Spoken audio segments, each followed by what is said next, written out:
For marina electrical service running to floating docks, the National Electrical Code, specifically Section 555.13 ATWO, mandates the use of extra hard usage portable power cable.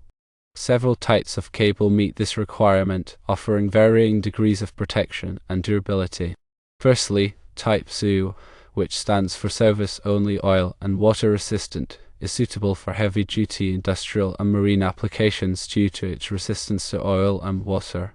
Secondly, Type ST, which means Service Tough, is similar to Type SOOW but features a tougher outer jacket. This enhanced jacket provides increased resistance to abrasion and moisture, making it a robust choice for demanding marine environments. Thirdly, Type SJW, a Service Junior Heavy-Duty Water Resistant, is designed specifically for wet or otherwise hazardous environments. It incorporates a flexible yet durable jacket, ensuring longevity and reliability in challenging conditions. To obtain pricing for these types of cable, several sources are available. The electrical supply distributors, both local and national, such as Granger, Wesco, and Rexel, are primary sources for electrical cables and related materials. Marine electrical contractors, who specialize in electrical installations for marine environments, can also provide pricing, along with valuable technical advice tailored to the specific requirements of marine applications. Boat dealers and marinas themselves may offer these cables or have connections to suppliers who can provide competitive pricing.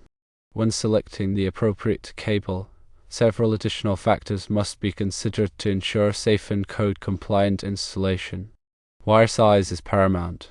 The appropriate wire size must be determined based on the anticipated amperage load and the distance the cable will span. Consulting with a qualified electrician is strongly recommended to perform the necessary calculations and select the correct wire gauge.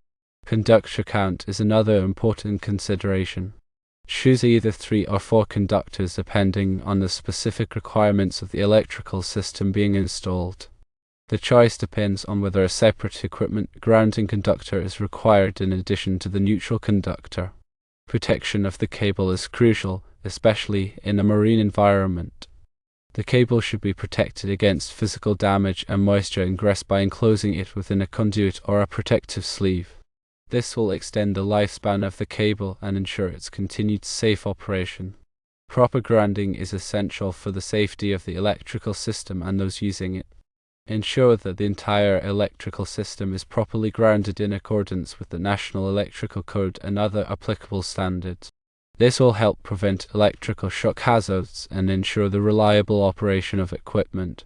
Local codes and regulations must also be adhered to. Verify that the selected cable and the installation methods meet all applicable local codes and regulations. This may involve consulting with local electrical inspectors or other authorities. For further information and guidance, the National Electrical Code, published by the National Fire Protection Association, provides comprehensive requirements for electrical installations.